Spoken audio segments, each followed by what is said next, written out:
안녕하세요. 필름 찍는 기어입니다. 오늘의 카메라는 펜탁스의 6곱하기7 중형 카메라입니다. 이름값 하느라 6곱하기7 비율로 촬영되는 카메라고요. 중형 필름 한 롤을 넣으면 10장을 찍을 수 있습니다. 펜탁스의 수동 플래그십인 LX랑 비교해보면 이 정도 크기 차이가 있고요. 어마어마한 차이가 납니다. 같은 모델이지만 전기형은 이름이 6곱하기7로 적혀있고 후기형은 그냥 67로 적혀있다는 차이가 있습니다. 저는 6곱하기7이 좋아서 일부러 9형으로 구했고요.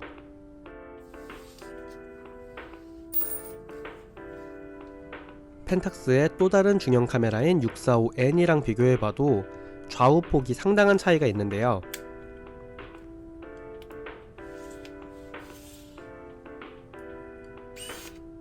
645N은 오토포커스가 되는 카메라고요. 6곱하기7은 수동 카메라인데도 이 정도의 차이가 있습니다.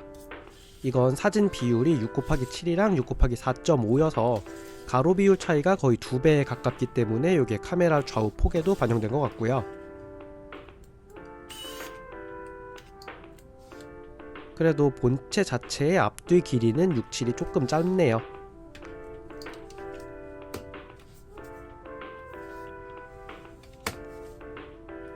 어쨌건 오늘의 주인공 펜탁스 6곱하기7은 중형 SLR이고요.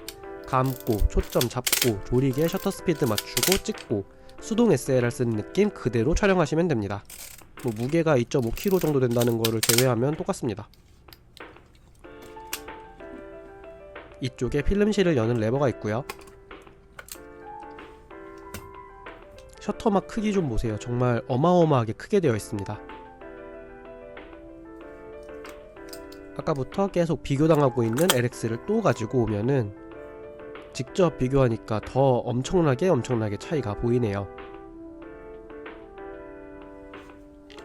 일단 오늘은 펜탁스 67의 기본적인 리뷰만 할 거라서 공셔터 날리는 법부터 시작하도록 하겠습니다. 얘가 필름이 없으면 셔터 장전이 안 되거든요. 그래서 공셔터를 날리려면 사전 준비가 조금 필요합니다.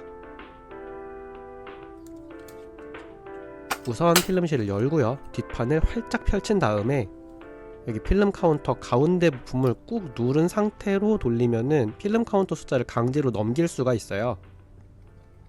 이 숫자를 0 이상이 되도록 억지로 넘긴 다음에 숫자가 0 이상인 상태를 유지하면서 뒷판을 닫으면 0 이상으로 고정이 되고요. 이제는 와인딩과 공셔터가 가능합니다. 셔터음이 철푸덕 하면서 꽤나 투박한데요.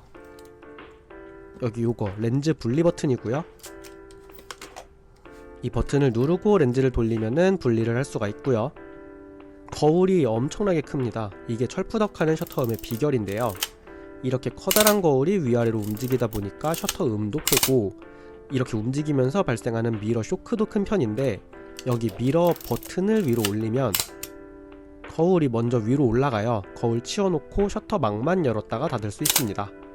펜탁스 6곱하기7 전기형에는 미러업 기능이 없고요.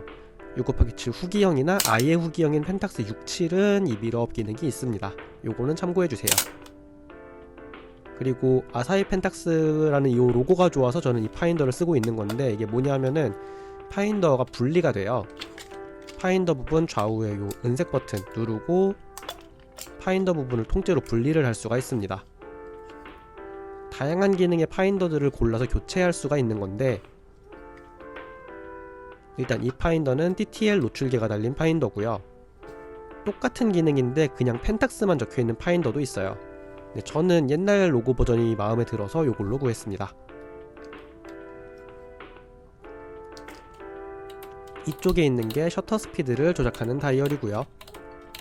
1초부터 1000분의 1초 벌브 셔터 지원하고 TTL 파인더의 이쪽 튀어나와 있는 이 부분이 본체의 셔터 스피드 다이얼이랑 연결이 되어가지고 본체의 셔터 스피드 정보를 파인더로 전달해주는 역할을 합니다. 그래서 파인더의 구성품 중에 하나인 이 링이 중요한데요. 이게 없으면은 파인더랑 본체를 연결했을 때 이렇게 왼손을 카메라보다 높이 위로 올려야지만 셔터 스피드를 조작할 수가 있는데요. 이 링을 본체의 셔터 스피드 다이얼에 미리 끼워 놓고 파인더를 결합하면은 손을 위쪽으로 올릴 필요 없이 이 링을 조작해서 셔터 스피드를 편하게 바꿀 수 있습니다. TTL 파인더 기본 구성품인데 저는 없는 걸로 구매하는 바람에 3D 프린트로 뽑은 거를 또 따로 구할 수밖에 없었습니다. 어쨌건 있으면 편해요. 노출계가 파인더에 달려있는 거라 가지고 감도 조절도 파인더에서 해야 되고요. 셔터 스피드 조절 다이얼을 위로 살짝 뽑고 돌리면은 안쪽 감도를 바꿀 수 있고 20부터 3200까지 조절을 할 수가 있습니다.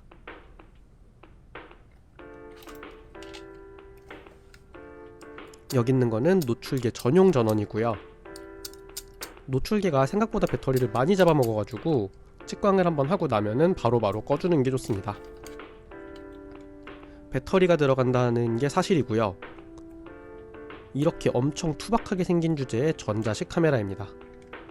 제가 지금 열고 있는 게 배터리실이고 6V짜리 4LR44 건전지가 1개 들어갑니다. 전자식 카메라의 특징은 배터리가 없으면 작동을 안 한다는 거고요. 지금도 미러가 중간에 걸려가지고 아무런 작동도 안 되고 먹통인 것을 볼 수 있습니다. 이 상태에서 건전지 넣는다고 바로 살아나는 것도 아니고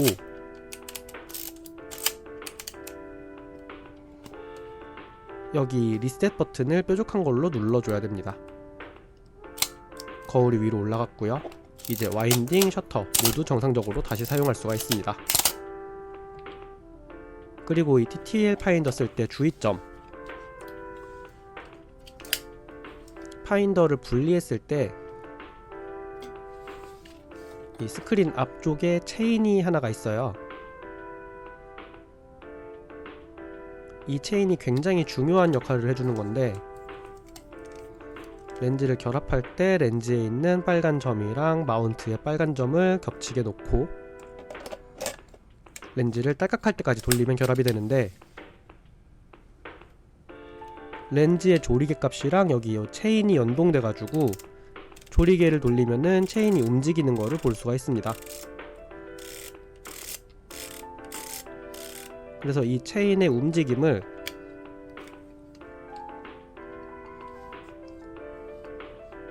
여기 파인더에 튀어나와 있는 부분 여기랑 또 이게 연동이 돼가지고 지금 노출계가 지금 조리개 값이 몇인지 이거를 인식하는 건데요. 이게 렌즈랑 파인더 분해 결합 순서를 헷갈리면은 체인이 끊어져요. 이러면은 노출값을 제대로 읽지 못하는 문제가 생기니까 파인더 결합할 때는 렌즈를 먼저 분리하고 카메라 몸통에 파인더 먼저 결합하고 그 다음에 렌즈를 결합하는 것이 맞는 순서고요. 분해할 때도 파인더 먼저 빼는 게 아니고 렌즈를 먼저 분리한 다음에 파인더를 분리해야 됩니다. 제 거 체인 다시 보시면은 좌우 색이 다르죠? 금색. 이미 한번 끊어져 가지고 이거 수리 내역이 있는 거예요. 카메라 이쪽에는 120, 220 필름 전환하는 곳이 있는데 동전 같은 걸로 돌려서 쉽게 바꿀 수 있습니다. 120 필름을 넣으면은 한 롤당 10장을 찍을 수 있고 2배로 긴 220 필름을 넣으면은 20장을 찍을 수 있는 건데 220 필름 단종됐으니까 크게 중요한 건 아니지만 이번 말고 다음번에 보여드릴 중형 파노라마 사진 이것 찍을 때 필요한 부분이니까 지금은 언급만 하도록 하겠습니다. 앞착판도 누르고 좌우로 슬라이드해서 120, 220 맞춰주는 기능이 있습니다.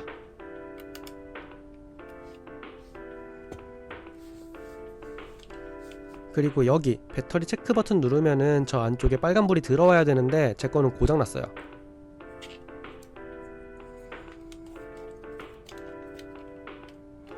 그리고 여기 스트랩 달 수 있는 이 고리 펜탁스 중형 카메라 전용이라 가지고 이게 없으면은 끈을 달 수가 없습니다. 여기 화살표 있는 쪽을 동전으로 이렇게 밀면은 딸깍 하면서 이 부품을 분리할 수 있게 되고요. 카메라 사방에 달린 돌기에다가 연결해서 스트랩을 뭐 이렇게도 달 수 있고 저렇게도 달 수 있고 편한 대로 달고 다니면 됩니다. 정석은 왼쪽에 우드 그립 달고 오른쪽에 스트랩인데 개인적으로 우드 그립 쓰면은 부피가 너무 커져가지고 오히려 불편하더라고요. 저는 이렇게 단촐하게 스트랩만 달고 다니고 있습니다.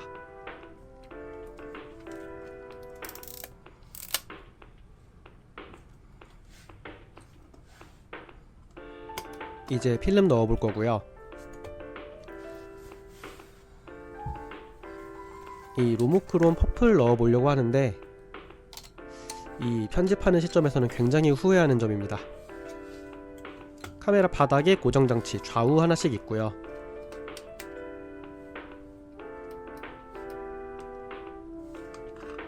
젖혀서 꺼내고 돌리고 이렇게 살짝 뽑으면은 뽑힌 상태로 고정을 할 수가 있습니다.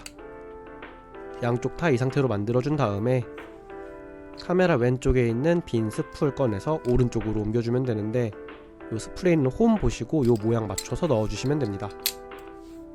오른쪽 잠금 장치 원래 돌려가지고 고정해주고 120 필름 봉인지 뜯고요.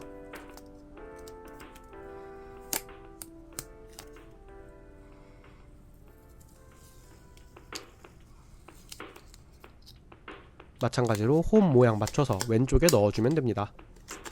잠금 장치 돌려가지고 필름 빠지지 않게 잘 고정해주고요. 필름을 쭉 뽑아서 요 끄트머리가 오른쪽 스풀에 있는 가운데 요 홈에 필름 끝이 들어가도록 한 다음에 와인딩을 쭉 한번 해주면 됩니다.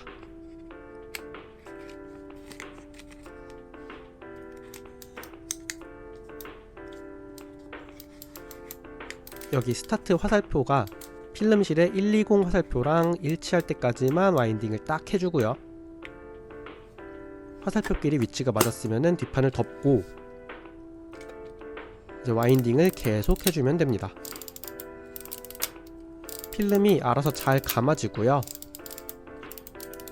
사진을 찍을 준비가 다 되면은 필름 카운터가 1이 되고 알아서 와인딩이 딱 걸려서 더 이상 넘어가지 않게 됩니다. 이때 셔터 누르면 진짜 찍히는 거니까 셔터 잠금을 L에 넣어가지고 셔터가 안 눌려서 실수로 날릴 일이 없도록 하겠습니다. 실제로 촬영할 때는 노출계를 참고하면 되는데요.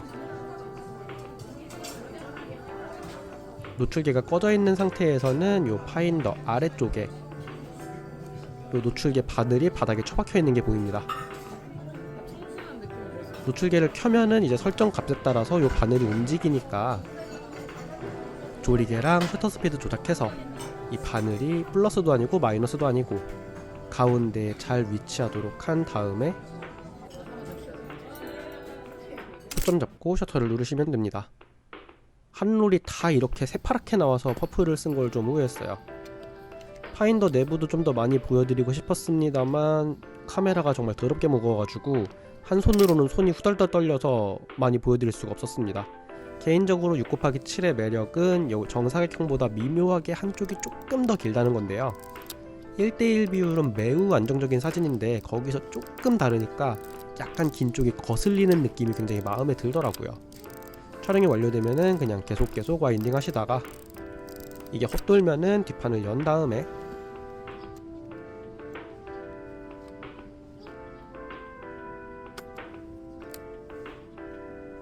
잠금장치 풀어서 촬영된 필름 꺼내고 풀리지 않도록 잘 봉인한 다음에 사진관으로 가지고 가시면 됩니다.